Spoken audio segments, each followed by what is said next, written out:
अच्छा, yesterday we started the topic nucleus.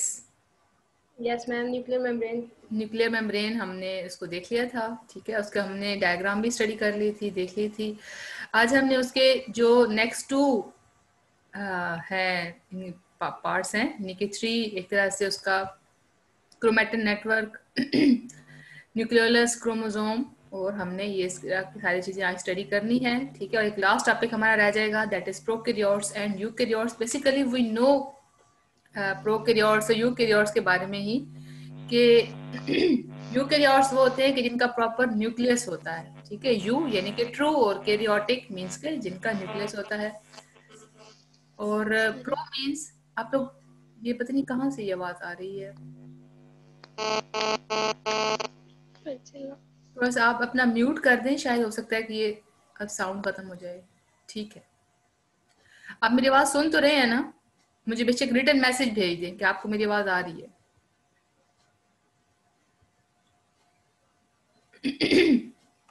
जी, ठीक है।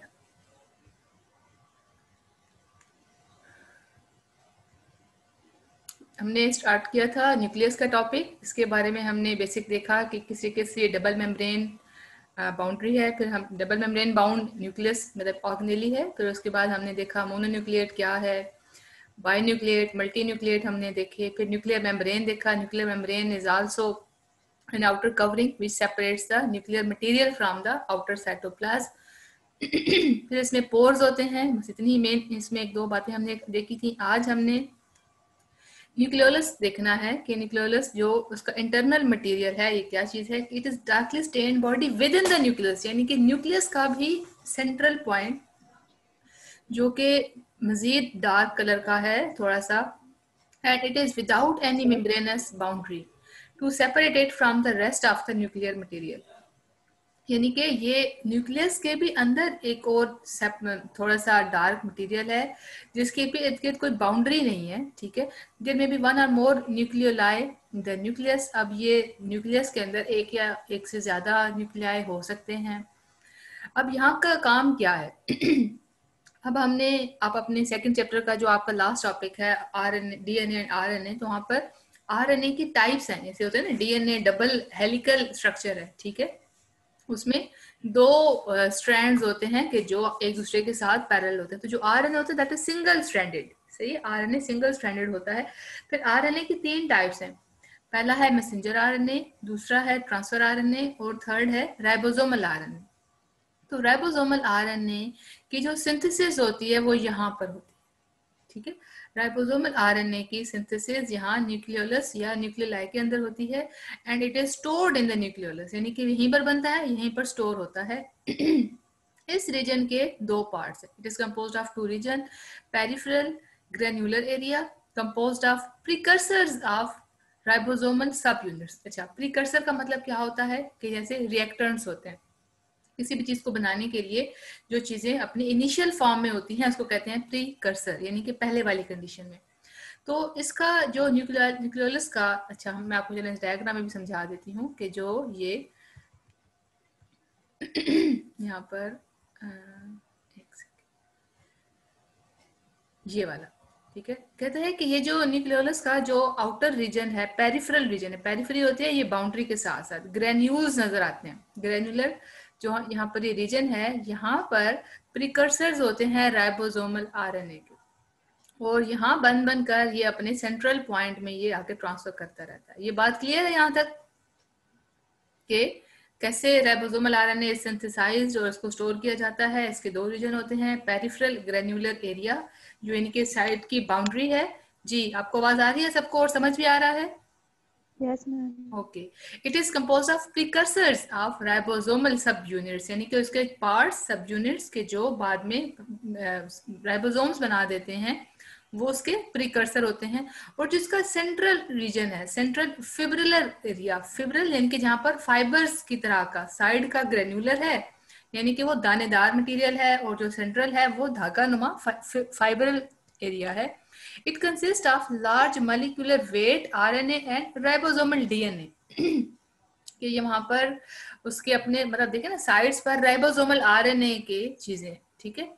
और जो सेंट्रल एरिया है वहां पर प्रॉपर आरएनए और राइबोसोमल डीएनए, ये चीज बस यहाँ पर थोड़ा सा डिफरेंस ध्यान में रखना है कि इसके सेंट्रल रीजन में आरएनए और राइबोसोमल डीएनए होता है। It is nucleolus where ribosomes are assembled and are then exported to the cytoplasm via nuclear pores. आपको पता है ना कि राइबोसोम्स कहाँ पर प्रेजेंट होते हैं, ये रफ एंडोप्लाज्मिक रेटिकुलम के साथ भी अटैच होते हैं और ये साइटोप्लाज्म में फ्री फॉर्म में भी होते हैं। तो ये यहाँ से न्यूक्लियस के अंदर का जो रीजन है न्यूक्लियोलस, ये वहां पर सिंथेसाइज होते हैं और ये बाहर एक्सपोर्ट कर दिए जाते हैं वाया न्यूक्लियर पोर्स। जी बच्चों, क्लियर है ये पॉइंट सबके लिए? Yes ma'am. अभी तक जो समझ ना आई हो? मैम आ गई है। आ गई है। Okay, so next is chromosomes. ये बात मैं दोबारा रिपीट कर रही हूँ कि क्रोमोसोम सिर्फ न्यूक्लियर डिवीजन यानी कि सेल की डिवीजन के टाइम पर जो हमारा ये क्रोमेटिन मटेरियल होता है, ये नेटवर्क की फॉर्म में होता है, ये डेंस हो जाता है। मतलब ये जैसे ना एक पूरा धागे की रील को आप खोल के यूं रखते, ठीक, पूरा ऐसे धागा का नेटवर्क, ऐसे जाल सा। जैसे सेल अपने डिवीजन के करीब आता है तो यही धागे फोल्ड होते होते एक खास नंबर ऑफ क्रोमोसोम में खुद को कन्वर्ट कर लेते हैं। So during cell division, अच्छा, nucleus is often deeply stained with basic dyes because of chromatin material। कि मतलब ये डार्क ब्लू या पर्पल शेड में इसका कलर हमें नजर आता है जब हम इसको देखने की कोशिश करते हैं। स्टेन का मतलब होता है कलर, डाई, और ये बेसिक डाई के से इसको देखा जाता है। तो during cell division chromatin material is converted into darkly stained thread like structure known as chromosomes. जब भी सेल अपने डिवीजन के करीब जाता है तो ये जो हमारा क्रोमेटिन मटेरियल होता है ये सारा खुद को फोल्ड करते करते यूं एक क्रोमोसोम्स की फॉर्म में ले आता है, ताकि फिर इन्हीं की डबलिंग होती है। और फिर यही डबल जब हो जाते हैं तो जब सेल की डिवीजन होती है तो हाफ एक तरफ हाफ एक तरफ, तो यूं नंबर ऑफ क्रोमोसोम फिक्स हो, मतलब वो कांस्टेंट रहता है। ठीक है, माइटोसिस में नंबर ऑफ क्रोमोसोम वो कांस्टेंट रहता है, यानी कि अगर एक स्पीशी में, अगर आप ह्यूमन बींग्स की बात कर लें 46 क्रोमोसोम, तो डॉटर सेल्स में भी 46 ही जाते हैं। वो इस तरीके से generation after generation number of chromosomes remain constant in mitosis. और यही जब मियोसिस में हो रहा होता है, गैमीट्स बनते हैं यानी कि एग्स और स्पर्म्स बनते हैं, तो उस टाइम पर नंबर ऑफ क्रोमोसोम्स हाफ हो जाता है। पेरेंट सेल में 46 होता है, तो जो इससे गैमीट्स बनते हैं उसमें एक में भी 23 और दूसरे में भी 23 जाते हैं। ये रिडक्शन डिवीजन होती है मियोसिस में। बहरहाल ये तो सेल डिवीजन की टाइप्स हैं। हम दोबारा अपने टॉपिक पे वापस आते हैं कि under a compound microscope chromosomes appear to be made up of arms and centromere. देखिए, आर्म्स तो यूं आप समझ सकते हैं कि जो इसकी ये वाला रीजन है, ठीक है, ये वाला, और सेंट्रोमेयर का रीजन वो होता है जहां से वो आपस में यूनाइट हो, मतलब जिस सेंट्रल पॉइंट से वो जुड़े हुए होते हैं। और वहीं पर कुछ खास प्रोटीन्स होती हैं, उनका नाम होता है नीटोकोर, या आप इसको ये वाला काइनेटोकोर आप समझ लें। ठीक है, इस प्रोटीन का नाम है काइनेटोकोर और दिस इज सेंट्रोमेयर रीजन। और ये इसकी आर्म्स कर लें, या इनको कहते हैं सिस्टर, ये जो आपस में दोनों इसकी आर्म्स होती हैं, they are called sister chromatids. ठीक, क्लियर है? अच्छा, सेंट्रोमेयर इज द प्लेस, यहाँ पर इसकी डेफिनेशन आ गई। सेंट्रोमेयर क्या है? Is the place on the chromosome where spindle fibres are attached during cell division. अच्छा, देखिए, जो मैंने आपको माइक्रोट्यूब्यूल का टॉपिक पढ़ाया था, तो मैंने कहा था कि microtubule are helpful in forming spindle fibre. वो जो नहीं आपको मैंने प्लेट दिखाई थी उस डिवीजन के टाइम पर, तो वो जो धागे वगैरह भी बनते हैं, ये सेंट्रोमेयर मतलब क्रोमोसोम आके उनके ऊपर अटैच होते हैं। ठीक है, तो इस रीजन से क्रोमोसोम उसी स्पिंडल फाइबर के ऊपर आकर अटैच होता है। मैं आपको दिखा देती हूँ कि ये इसका क्या मतलब है, हाउ ये अटैच होते हैं हमारे क्रोमोसोम्स इनके ऊपर। ठीक है,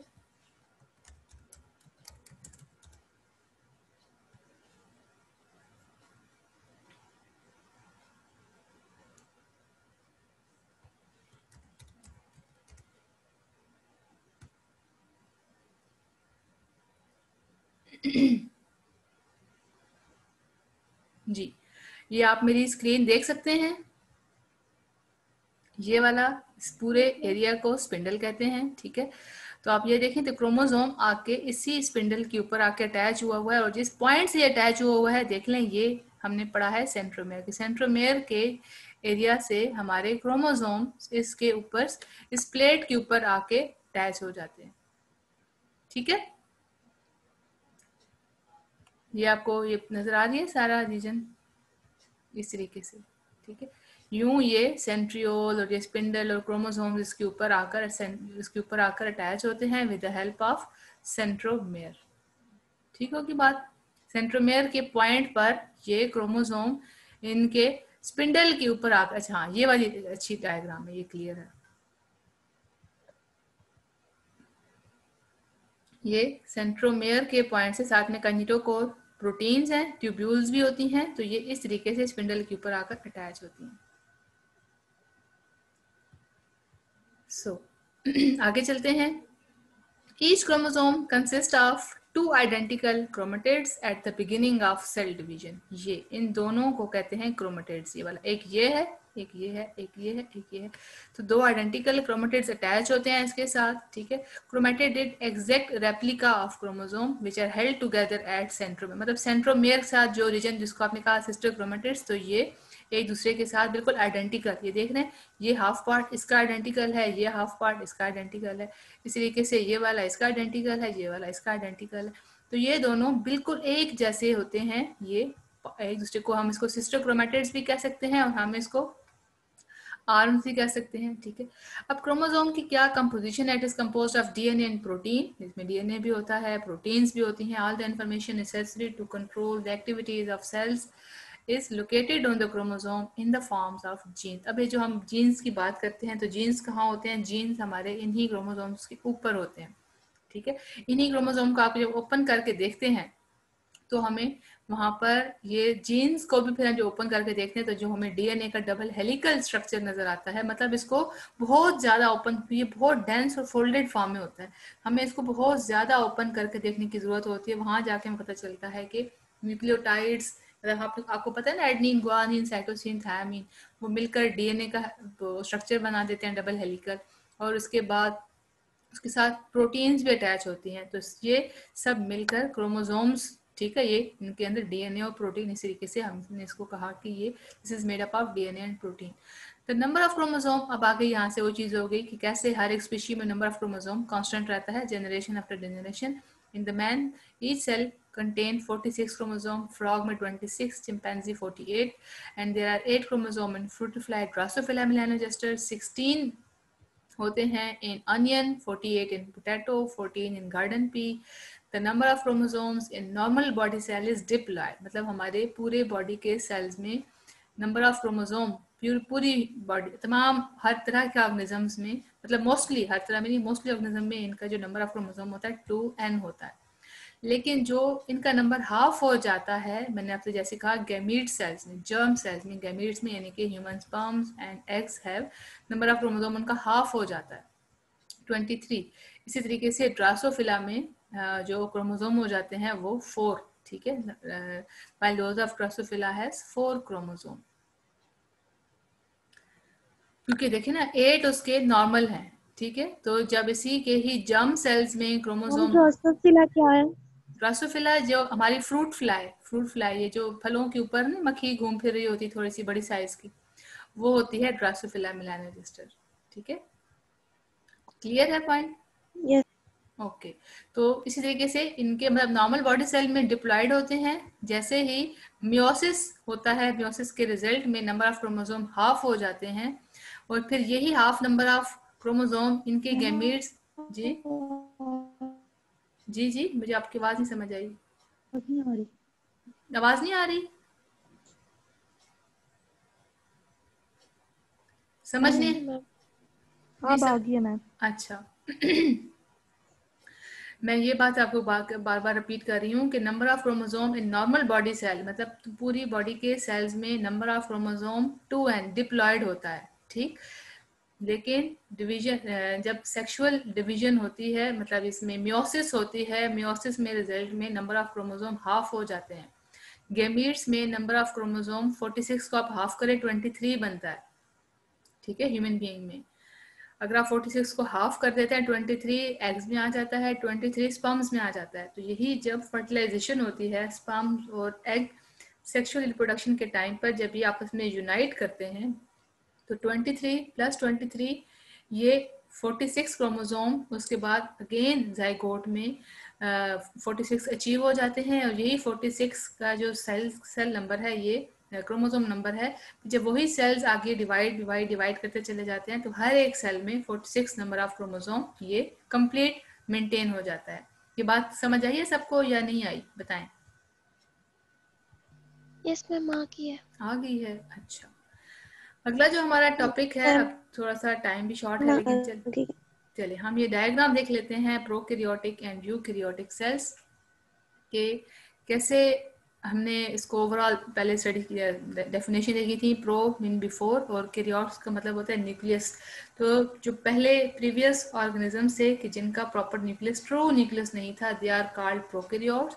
और वो वाले ऑर्गेनिजम्स जिनका ट्रू न्यूक्लियस है, दे आर कॉल्ड यूकैरियोट्स। अच्छा, इसकी हम डायग्राम से एक थोड़ा सा अंडरस्टैंडिंग लेते हैं कि कैसे, क्या इन दोनों का बेसिक डिफरेंस है। अच्छा, अब ये एक डायग्राम है, मैं आपको दिखा रही हूँ, ये वाली। ये देखें, ये प्रोकैरियोटिक सेल की डायग्राम है, और ये लेकिन यूकैरियोटिक सेल मींस आप जिसको प्रॉपर आप कह रहे हैं प्लांट्स का या एनिमल का सेल चले कह लें, कि इसमें न्यूक्लियर मेम्ब्रेन है, फिर प्लाज्मा मेम्ब्रेन, सेल मेम्ब्रेन, ठीक है, उसमें अंदर उसका न्यूक्लियस, गोल्गी अपरेटस, एंड मतलब जितने भी तमाम आपने इससे पहले ऑर्गेनेलिज पढ़ी थी, वो सब की सब न्यूक्लियस, न्यूक्लियोलस। लेकिन प्रोकैरियोटिक सेल में इसके सिर्फ प्लाज्मा मेम्ब्रेन है, ठीक है, फिर सेल वॉल, मतलब ये तो एक सिंपलर है, इसके ऑर्गेनेलिज इतनी ज्यादा नहीं है, आपको ऐसे ही लग रहा है ना, इतनी ज्यादा ऑर्गेनेलिज नहीं है, ठीक है। फिर उसके साथ इसमें यस मैम। हाँ, फिर उसके साथ इसमें जो न्यूक्लियर, जो मेजर डिफरेंस है, दैट इज उसका जो न्यूक्लियस है वो कोई खास प्रॉपर न्यूक्लियर बाउंड्री में नहीं है। आपको नजर आ रहा है ऐसे ना, जैसे डिस्पर्स फॉर्म में बिखरा हुआ है न्यूक्लियर मटेरियल, ठीक। तो ये इसका एक मेजर डिफरेंस है। फिर उसके साथ इसमें एक जो डिफरेंस होता है, दैट इज फ्लैजेला। इनकी मूवमेंट के लिए, प्रोकैरियोटिक सेल मूवमेंट के लिए फ्लैजेला या फिर सिलिया इनकी बॉडी के ऊपर होते हैं, ठीक है। इसी तरह हम इसको अगर किसी और डायग्राम में भी देख लें, तो ये आप देख लें कि इसके अंदर माइटोकॉन्ड्रिया है, न्यूक्लियोलस है, न्यूक्लियस, एंडोप्लाज्मिक, राइबोसोम। लेकिन जो हमारे प्रोकैरियोट्स हैं, बस इसमें इसकी outer covering, capsule, cell wall, cell membrane.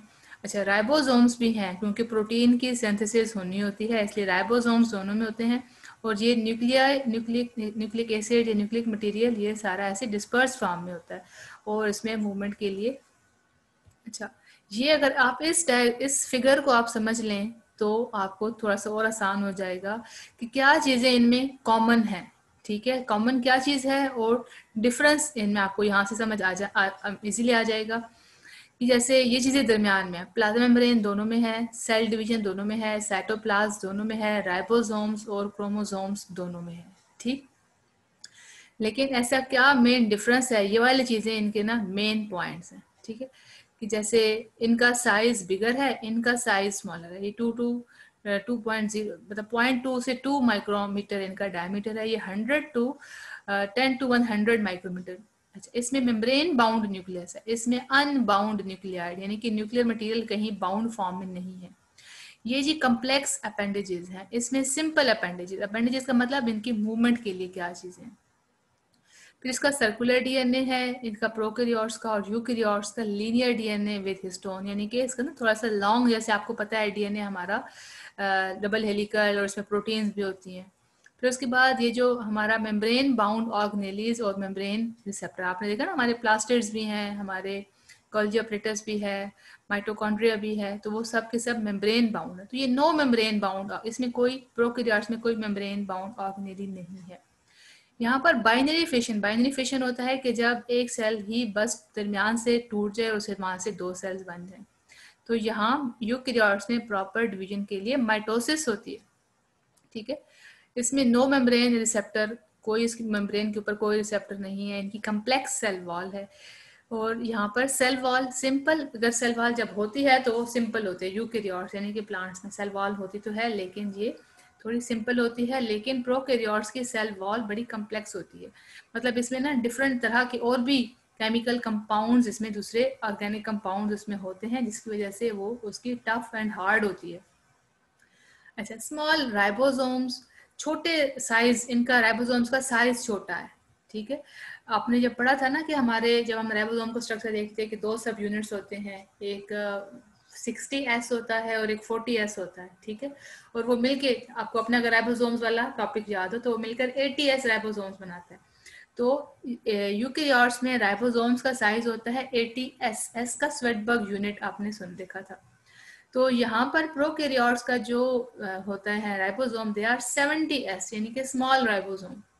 और इसमें कोई साइटोस्केलेटन नहीं। आपने साइटोस्केलेटन पढ़ा था ना, माइक्रोट्यूब्यूल, इंटरमीडिएट माइक्रोट्यूब्यूल और फिलामेंट्स, इंटरमीडिएट फिलामेंट्स, ठीक है। तो यहाँ पर बिग राइबोसोम्स भी हैं और इसमें साइटोस्केलेटन भी है। तो ये मेन डिफरेंस है, इसकी ये मेन पॉइंट्स है। आपने अगर इस टेबल को याद रख लिया इंशाल्लाह तो आपके लिए सारा टॉपिक आसान होगा। और अगर आप इन डायग्राम्स को भी ज़हन में रख लें तो भी आपके लिए ये सारी चीज़ें आसान होंगी, ठीक है। इंशाल्लाह आप टाइम इतना ही है, कल दोबारा हम जब ये टॉपिक रीड करेंगे तो आपके लिए इंशाल्लाह और भी आसान हो जाएगा। तो सी यू टुमारो इंशाल्लाह। आपने ये सारा टॉपिक डेली का जो मैंने पढ़ाया हुआ है वो आपने डेली याद करके उसको एक दफ़ा लिख कर मुझे आपने सबने सेंड करना है, ओके। मेरी आवाज़ आ रही है ना सबको? Yes ma'am. हमने आज जो भी पढ़ा, आइंदा डेली आपका ये काम है कि जो भी हम पढ़ा करेंगे आपने वो याद करके मुझे लिख के भेजना होगा, ठीक है। और ये भी है यस। कि मंडे को इस पूरे चैप्टर का टेस्ट है, ठीक है। ओके, अल्लाह हाफिज।